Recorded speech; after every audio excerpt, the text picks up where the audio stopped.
Hello and welcome to this video. In this video, we are going to do a question from AS Level Accounting Paper 2, Variant 22, May-June 2020, Question 4, based on budgeting and costing.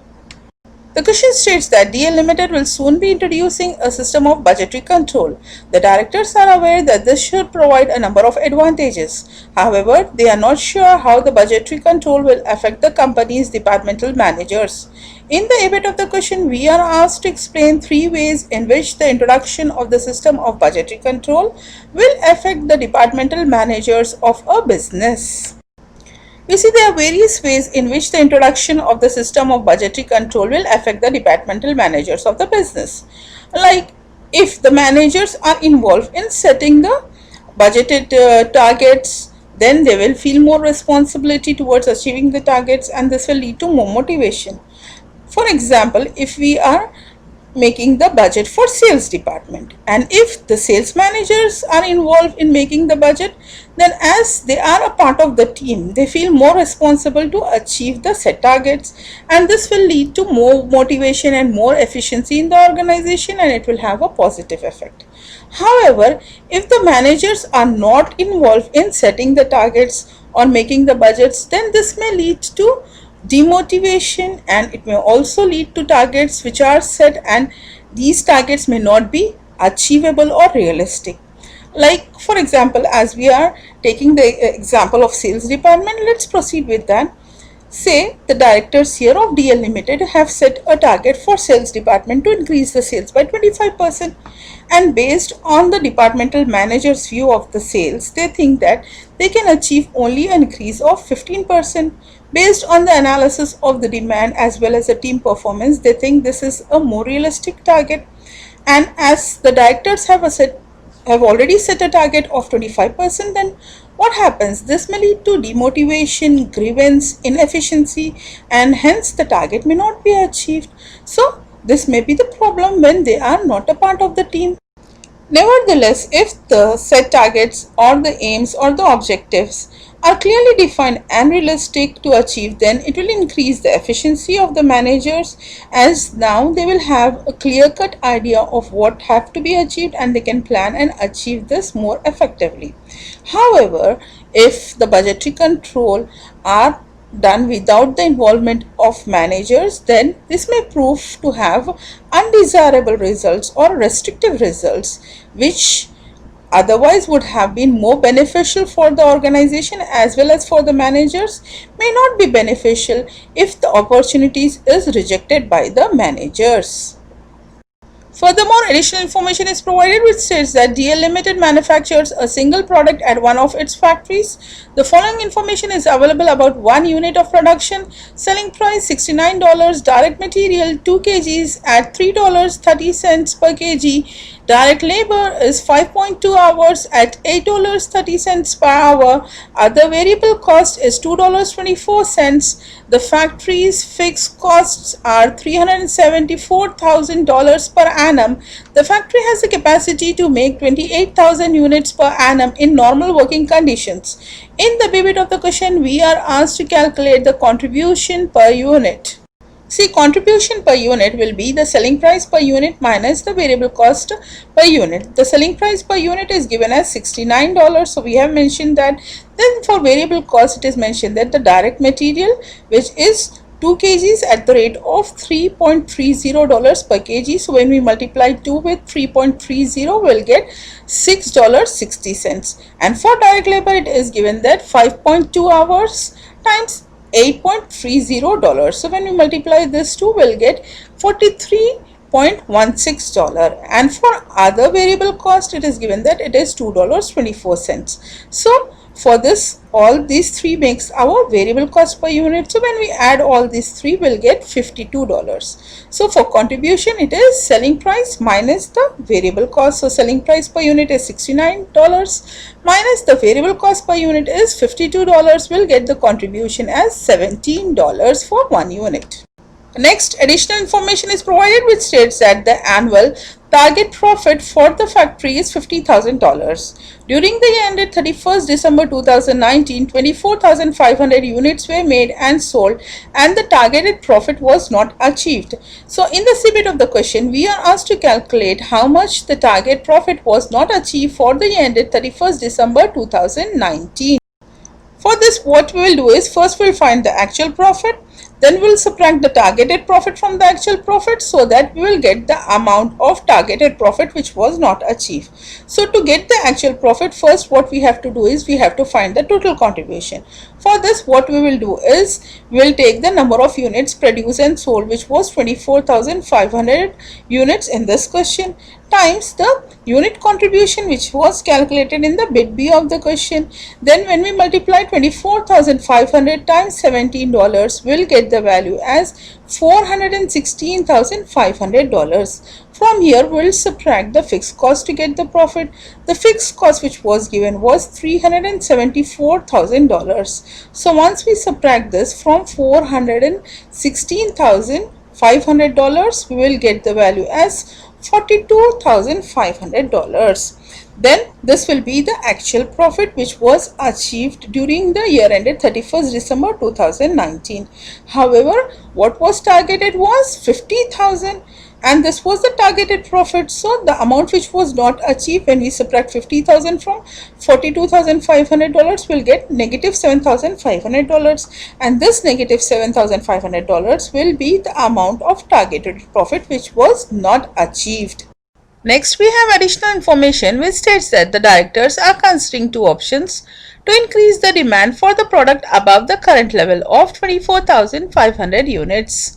The current factory capacity of 28,000 units could increase by a maximum of 20% by the use of overtime. Overtime will be paid at 1.25 times the basic rate. Option A, reduce the selling price of the product by $3 per unit. Demand will increase by 40% on 2019 levels. Then suppliers of material will provide an additional discount of 5%. Fixed costs will not be affected. In the D bit of the question, we are asked to calculate the annual profit if the directors choose option A in the first bit. Let's calculate the option A for the first bit as we have all the information available here. Then we will go further and calculate option B with the information provided for option B. Now let's calculate the annual profit. As we have done the bit C of the question, we know that the annual profit will be equal to total contribution minus the fixed cost. And how we got the total contribution? We got the total contribution by taking the production, that is unit produced and sold, and multiply it with the unit contribution so that we get the total contribution. Here it is mentioned that the fixed costs have not been affected.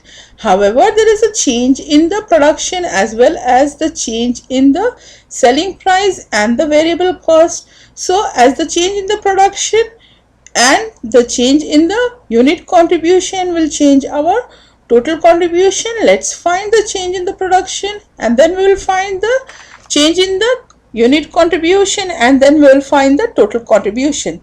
So let's start here with the current factory capacity, which is given as 28,000 units, and it will increase by 20% by using the overtime. So the maximum increase in capacity which we can have for production will be 28,000 units, which is our current capacity, plus the 20% increase in the current capacity will be 28,000 units times 20%, which will be 5,600 units. So maximum increase in our production will be 28,000 units plus 5,600 units, which will be 33,600 units. And then we have the change in demand, which states that the present demand is 24,500 units, and because of the change in price, that is the reduction in price by $3, we will have an increase in demand by 40%. So the current demand, which is 24,500 units, plus the increase of 40%, which will be 24,500 units times 40%, that is 9,800 units. So the increase or the change in demand because of the change in selling price is 24,500 units plus 9,800 units, which will be 34,300 units. Why we have calculated this? Because when we are deciding how much to produce, we will decide it on the basis of the amount which we can produce and the demand for the product, that is how much can be supplied and what is the demand. If the demand is more than what we can produce and sell, then we can produce the amount which limits our production. Or if we can produce more than the demand, and if the demand is less, then we will produce only the amount of units which is in demand, because that is the only units which you can sell. So here if we see, the demand is more, however we have a limitation for our production, that is we can produce only 33,600 units. Hence we will produce and sell 33,600 units, and this we will use for calculating the total contribution. Now let's find the contribution per unit, which will be equal to selling price per unit minus the variable cost per unit. And based on this formula, what we can understand is that contribution is directly proportional to selling price and is inversely proportional to variable cost. That is, contribution will increase with the increase in selling price and decrease with the decrease in selling price. And with the increase of variable cost, contribution will decrease, and with the decrease of variable cost, contribution will increase. If we understand this, then it becomes easier for us to do the calculation, or you can do the calculation based on the numerical analysis. In both the way, you can calculate and find the new contribution per unit. So let's begin. Here the selling price is reduced by $3. So based on this, our contribution should also be reduced by $3. In the bit B of the question, we have calculated contribution per unit as $17. If you subtract $3, it will be $14. Or if you want to do it numerically, then there the selling price was $69. Now it is reduced by $3, so it is $66.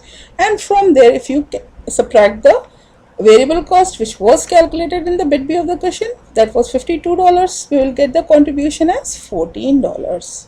Furthermore, it is mentioned that the suppliers of material will provide an additional discount of 5%. That means the material cost will be reduced by 5%. If you remember the material cost from the bit B of the question, the material cost was $6.60, and 5% of this will be 33 cents. So this is the reduction in the material cost. Material cost is the part of the variable cost. So when material cost decreases, variable cost will also decrease. And based on what we have understood, that with the decrease of variable cost, there will be increase in contribution. Hence our new contribution will be $14 plus 33 cents, which will be $14.33. Or if you want to do it numerically, then it is $66, which is our new selling price. From there we subtract $52, which was our variable cost, and this 0.33 cents is the reduction in the variable cost. So now our new variable cost will be $51.77, and if we subtract this with $66, we will get the new contribution as $14.33. This is for the production of 28,000 units. However, we want to increase the production by 20%, and for this we have to pay the overtime wages, and this increase in production of 20% will be 5,600 units, which we have calculated, and for this we have to pay the overtime wages. That is, it is 1.25 times the basic rate. If the basic rate is $1, then you have to pay $1.25, which is an increase of 25 cents. So if $1 is 100%, 25 cents, how much we will get after cross multiplying? That is $0.25 times 100%, will get an increase of 25%.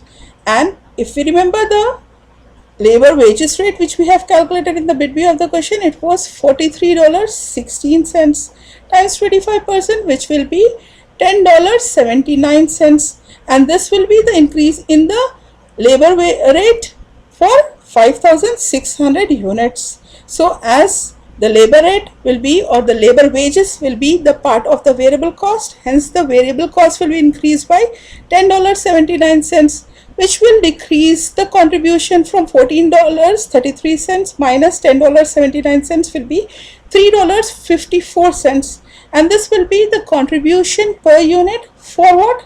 For the production of 5,600 units, because these units require a payment of overtime wages. So for this unit, this will be the unit contribution, that is $3.54, and for 28,000 units which do not require the overtime wages, the unit contribution will be $14.33.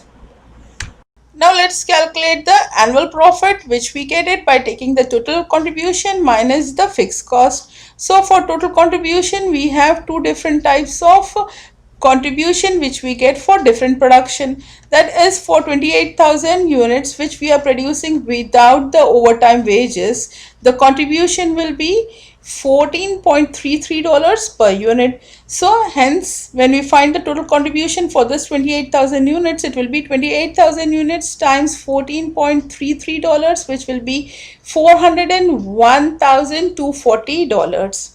Then the other production which required the overtime payments, which was for 5,600 units, and after paying the overtime wages, we got the contribution per unit as $3.54. So when you take 5,600 units and multiply it with $3.54, we will get the value as $19,824. So when you add this two, that is $401,240 plus $19,824, we will get the total as $421,064. From there, we'll subtract the fixed cost, which was given as $374,000. We will get the annual profit as $47,064 for option A. Next, we have option B, which states that borrow 20,000 at an interest rate of 8% per annum to finance the improvement to machinery. This machinery will be depreciated at 20% per annum. The cost of material will be reduced to $3 per kg. The advertisement campaign will be launched at a cost of $5,000 per month. The factory will operate at full capacity without the need of overtime working. The selling price per unit will remain unchanged. And in the second part of bit D, we have to calculate the annual profit if the directors choose option B. Now let's calculate the annual profit. We know that annual profit is equals to total contribution minus fixed cost, and we also know that the total contribution is equals to the total production times the unit contribution. And let's see what is the total production here.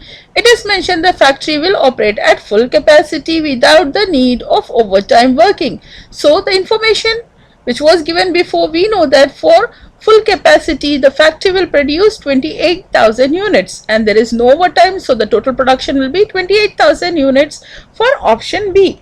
And then the unit contribution, what is given here is that the selling price per unit will remain unchanged, so that is it will be $69, and when it is $69, we know from bit B of the question that the contribution will be $17. However, there will be a change in the material cost, and now it will be $3 per kilo or per kg. And we know from the information which is given before the bit B of the question, that is we have taken the material cost as $3.30, and now it will be only $3 per kg. So it is 30 cents reduction in the material cost, and we know we require 2 kgs of the material to make 1 unit, so multiply it with 2, will get 60 cents, which will be the reduction in the material cost. And as material cost is a part of the variable cost, the variable cost will also be reduced by 60 cents.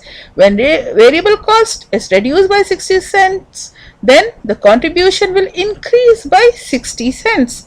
Hence, our new contribution will be $17 plus 60 cents. It will be $17.60. Furthermore, for option B, even the fixed costs have changed. So let's calculate the changes in the fixed cost, and then we will calculate the total contribution and annual profit. So here the change in the fixed cost, the current fixed cost which was given in the information before bit C of the question was $374,000. And now there is an increase in this cost because of depreciation. It is mentioned here that the machinery will depreciate at the rate of 20% per annum. So 20% of $20,000 will be $4,000. Then we have to pay an interest of 8% for this $20,000. So the interest charges will be 20,000 times 8%, which will be $1,600. Furthermore, there is an advertisement charges which are 5,000 per month. So 5,000 times 12, which will be for a year, and it will be $60,000. So when we add this all up, we'll get the change total fixed cost as $439,600. Now we will find the annual profit. For this, we'll find the total contribution, which will be 28,000 units which are produced times the unit contribution, which is $17.60. We will get the total of $492,800. From there, we'll subtract the fixed cost, which is $439,600. We will get the annual profit for option B as $53,200. In the A bit of the question, we are asked to advise the directors which option they should choose. Taking into account all the financial and non-financial factors, we have to justify our choice. So you can mention that they should go for option A, or you can mention that they should go for option B. And you can justify your answers by giving different reasons. For option A, the reasons which you can mention are that with the option A, there will be an increase in profit. If we see the current profit which they are getting, when we have calculated in the bit C of the question, it was $42,500 annually.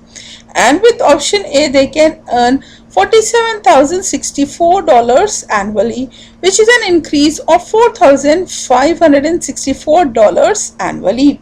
So this will be the additional profit which they will earn if they go for option A.